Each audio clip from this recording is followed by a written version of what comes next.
Welcome to SportsBeat KC, the Kansas City Star Sports podcast, and you can check us out on YouTube.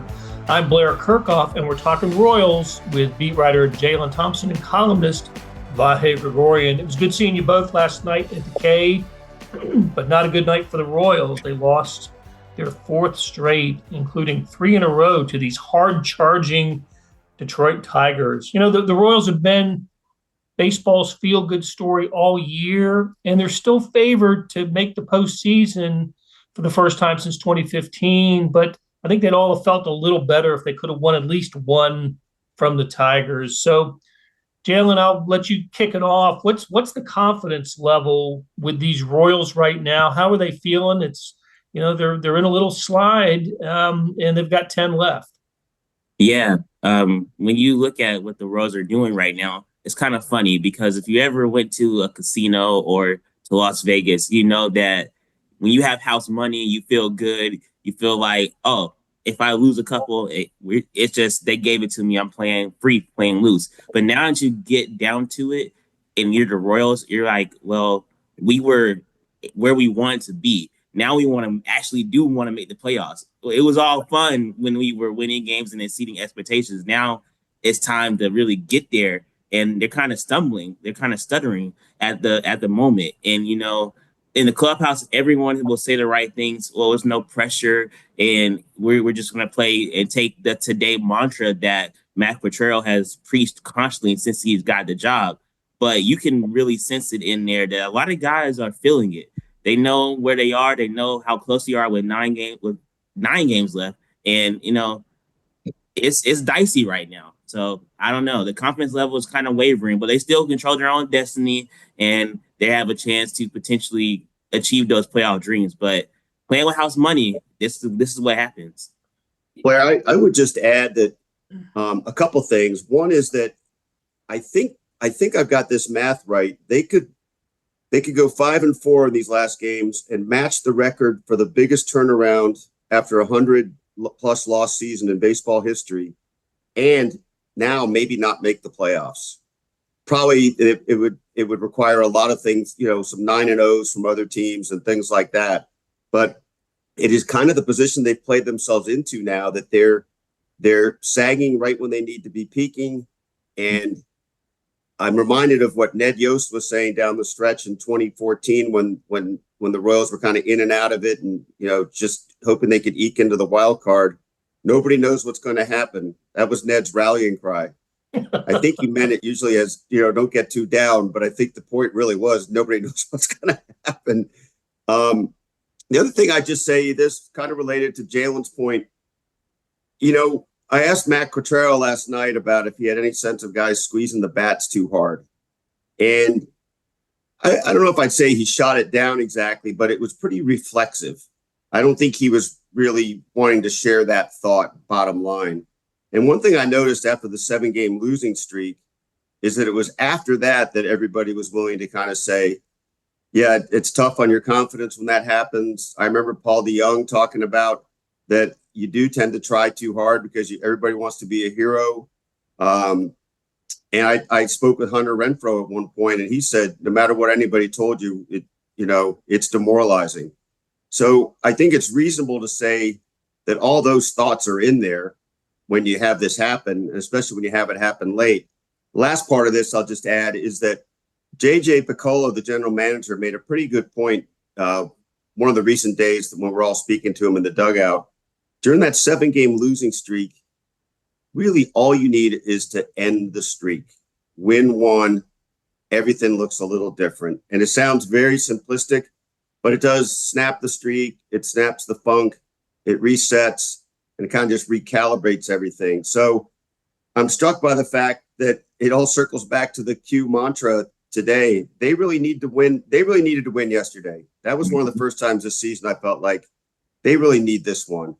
And now I think that intensifies Friday. It won't undo them if they lose, but they really need to win.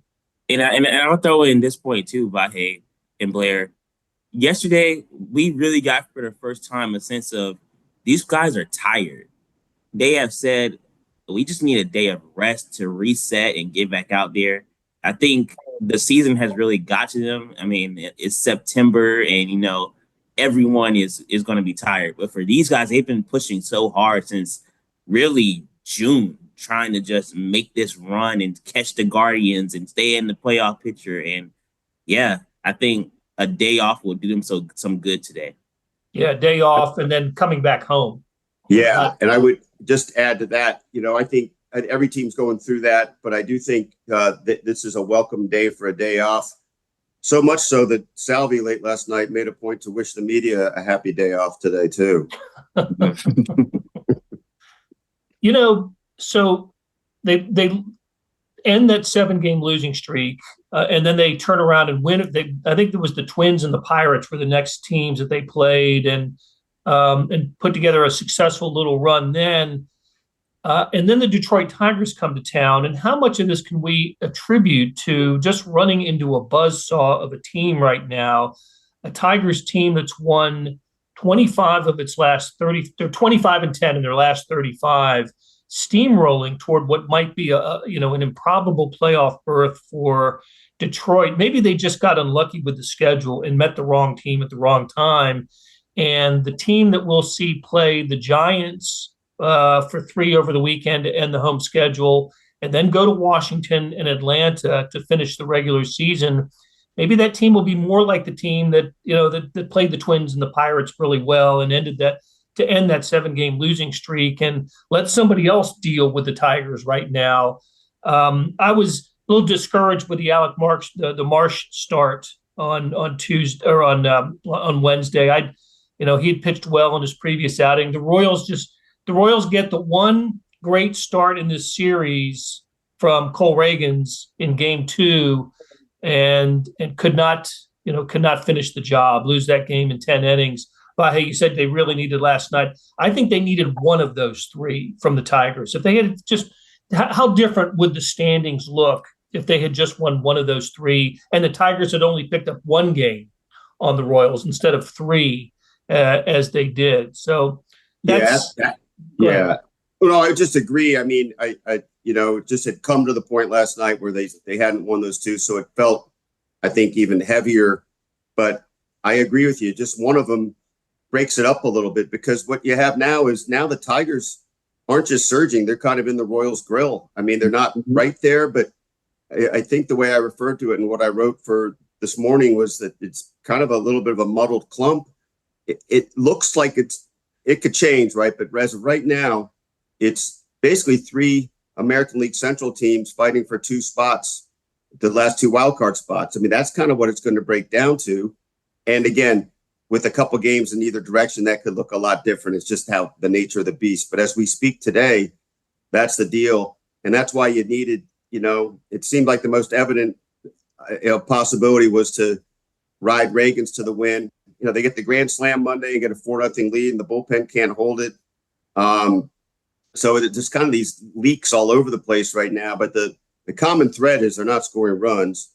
And to your point on this, Blair, they are running into some pitching. But I guess I don't take any comfort in that for them, because I think while we know each matchup will be different, they're going to run into pitching.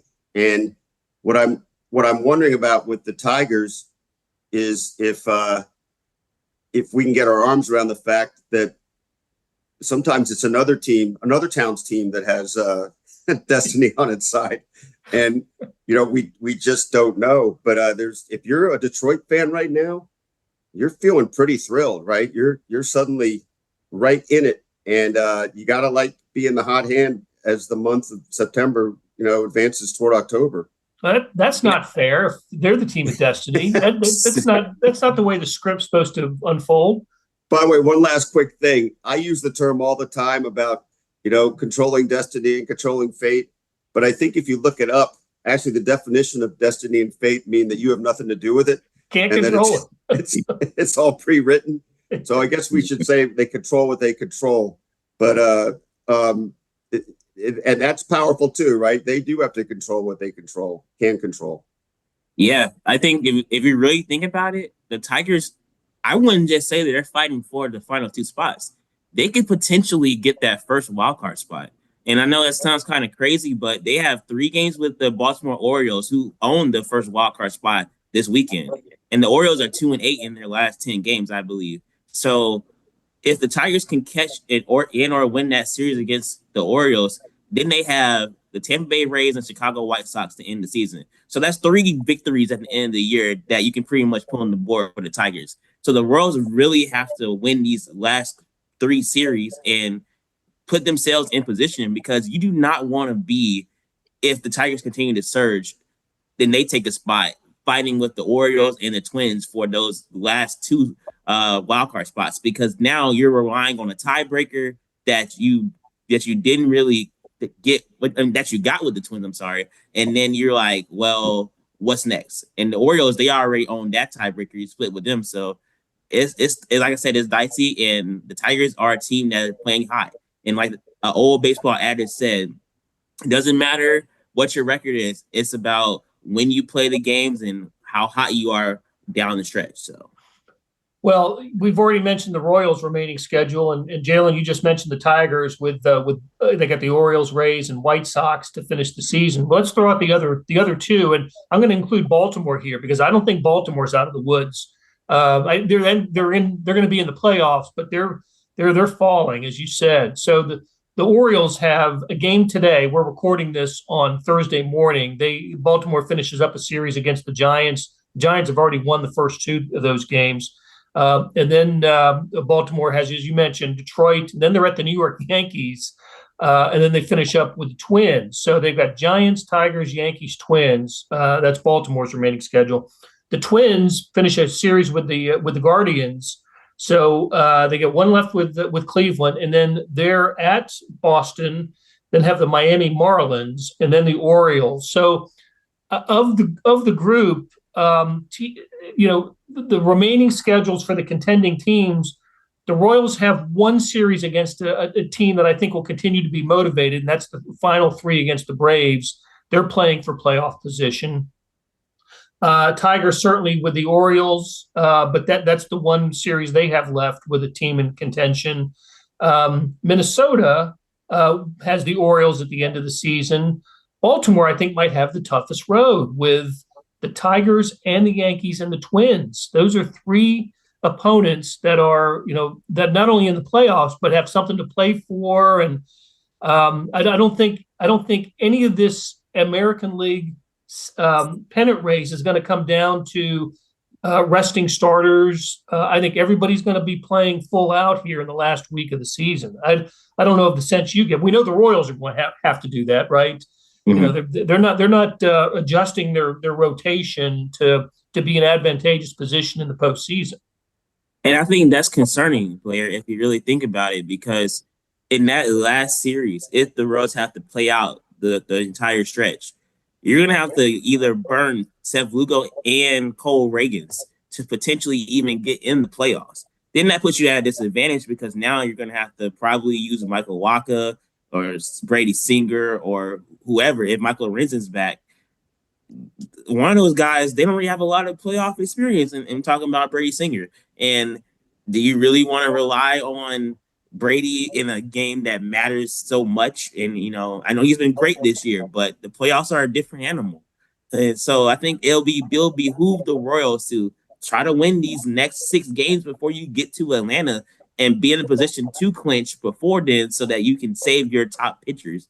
Because if you go into a wild card series, if it's Baltimore, if it's Detroit, and they're throwing out Terry Skubal and Corbin Burns, and you're throwing out Michael Wacha, you trust Michael Wacha, but that could be a long day for your offense.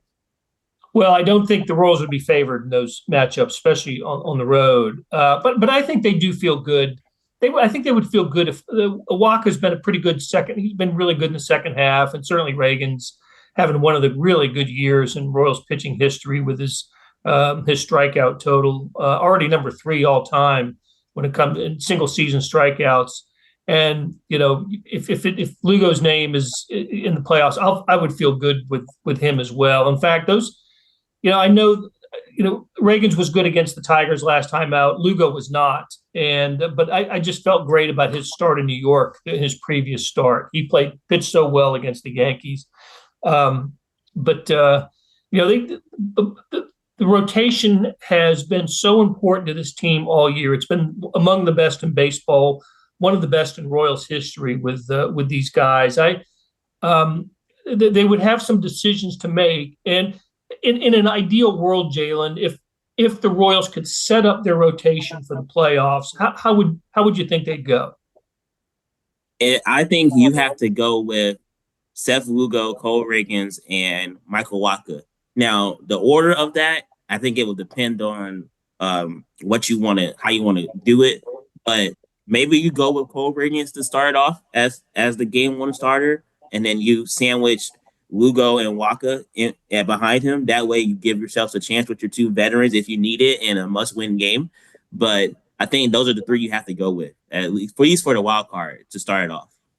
I mean, that sounds to me like a virtual certainty. I mean, it is an interesting X factor about, you know, what that means for Brady Singer.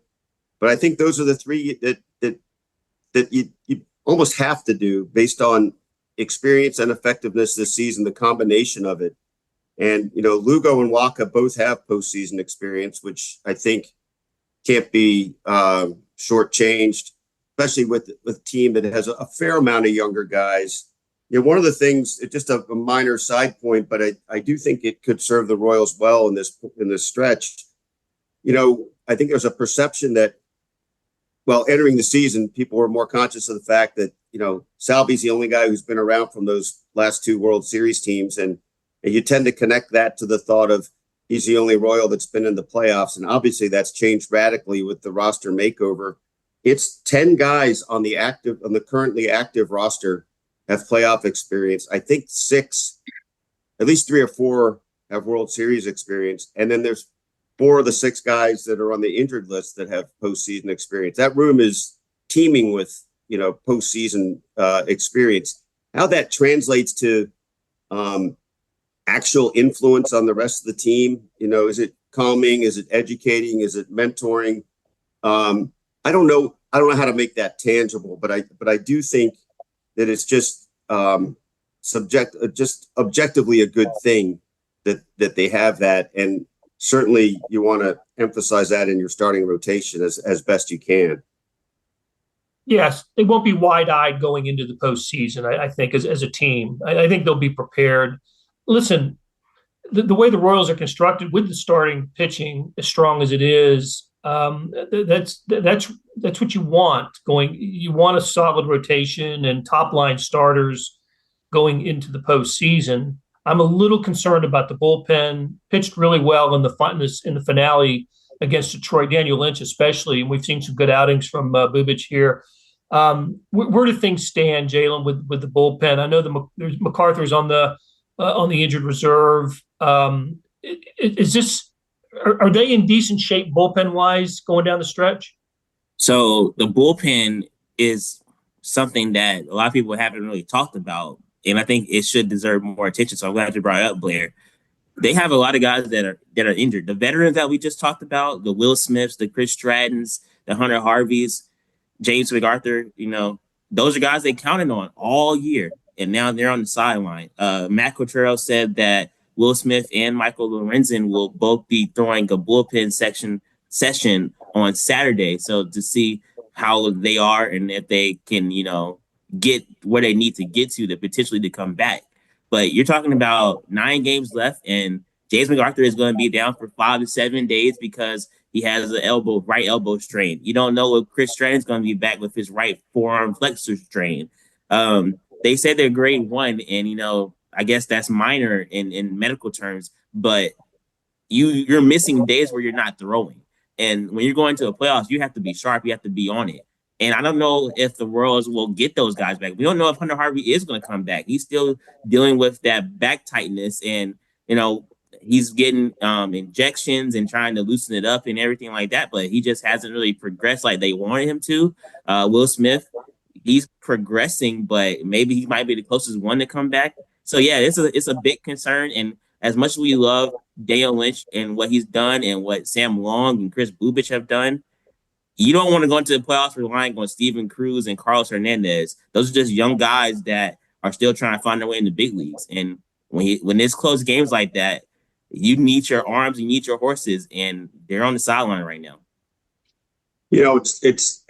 I also tend to just sort of think backwards from Lucas Erceg, who's really emerged. I know he lost the game the other night. There were some circumstances involved that, maybe weren't all together, on his shoulders. But I think you can say you feel good about Lucas Erceg.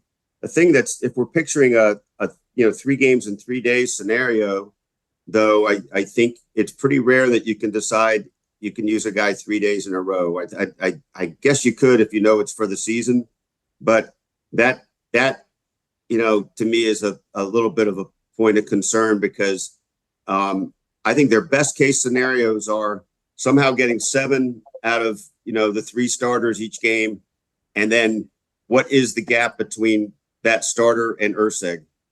Mm-hmm. And I do I'm pretty enamored of what Lynch has been doing, because it's not just that he's getting outs. I mean, gosh, he struck out 4 in a row at one point yesterday. He looks so at ease and in command.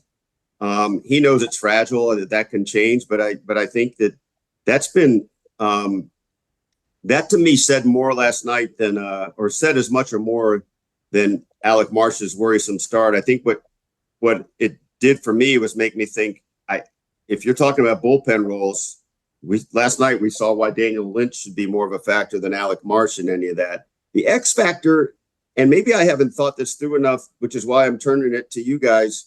What are you doing with Brady Singer in a 3-game series? If he's not starting a game, don't you see him as a resource that can help bridge some gaps? And what do you do?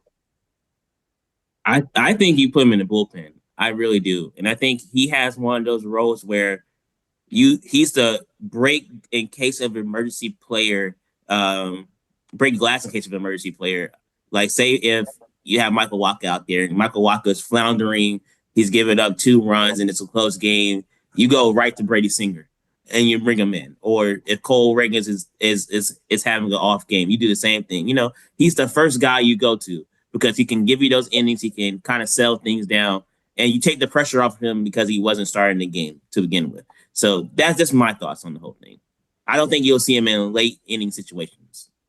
Yeah, I don't know about late inning. I just wondered if he's, there's a 6, 7, 8 type role for him. Blair, I'm suddenly reminded of Yordano Ventura in the wild card game against the A's. Didn't go well. It did not, bringing the starter in, and that nearly got Ned Yost fired. That was a disaster. But all's well that ends well for that game, that evening, and that postseason. But I think if you're looking at candidates for that role, I think that's what Bubic and Lynch would be, and or Lynch. If things are not going well for Lugo or Reagans or Wacha, whoever's starting, and then you're in the 4th, or say in like last night's game, Marsh didn't get out of the 3rd. That's when you bring in. You don't necessarily need to bring in Marsh or Singer, whoever might be in the bullpen that night. You've got length, interestingly enough, with Lynch and with Bubic. Now it's left-handed, but it may not matter at this point. You're not both being left-handed. So I think the Royals are going to be okay when it comes to starter, then maybe emergency long relief guy to Erceg. It's that before Erceg, after starter, after emergency relief guy that where I'm a little, that's where they've used Sam Long and others, as Jaylon mentioned. We had an interesting dinner conversation last night at the game. Vahe and I did. You were downstairs working, Jaylon, as always. We were talking about MVP, and Jeff Passan, our friend who works at ESPN, lives in Kansas City, national baseball writer. We were just mulling over the Aaron Judge, Bobby Witt argument for MVP. Jeff thinks that Judge will be the MVP. I think he'll end up being the MVP as well. But there's no doubt that Bobby Witt Jr. is having one of the great seasons in Royals history. And if he got some votes for most valuable player, I think that would be kind of an accurate portrayal and a good reflection of what the situation is. Judge isn't having so much better year than Bobby Witt that Witt should be ignored on MVP balloting.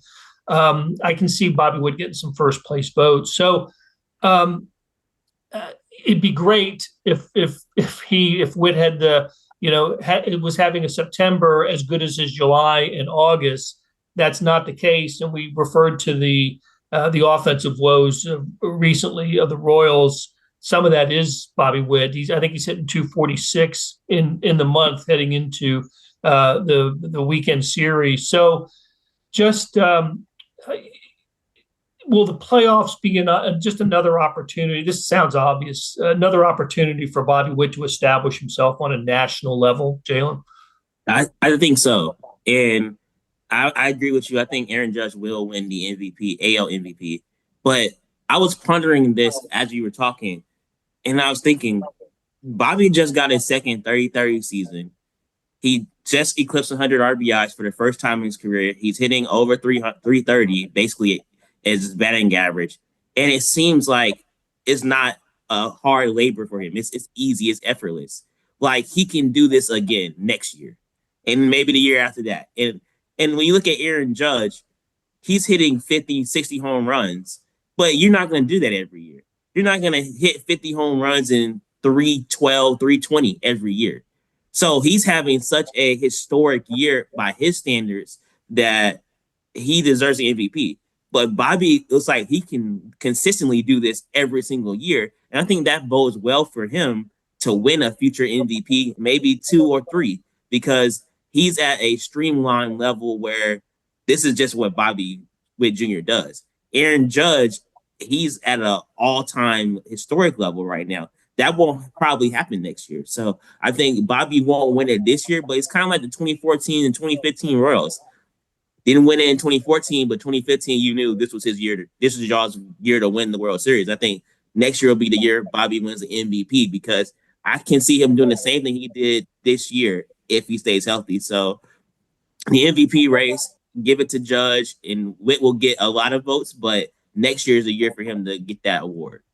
You know, go ahead, Blair. Were you going to add something? Well, I was just going to say, I hope you're right about that. I hope this is sustainable for Bobby Witt. And I'm not saying it's not for Aaron Judge, but you're right. I mean, to have historic years, year after year after year, that's not in terms of like prodigious numbers, 55, whatever it is, 60 home runs that he's going to end up with, 140 to 150 RBIs. Those are Ruthian type of numbers, Barry Bonds type of numbers. Maybe Aaron Judge is capable of that. I don't know, but I agree with you, Jaylon. I do think that what we're seeing from Bobby Witt is sustainable. That he could be a 30 home run, a 30-30 guy for multiple seasons. That he can hit over 300, be a doubles guy.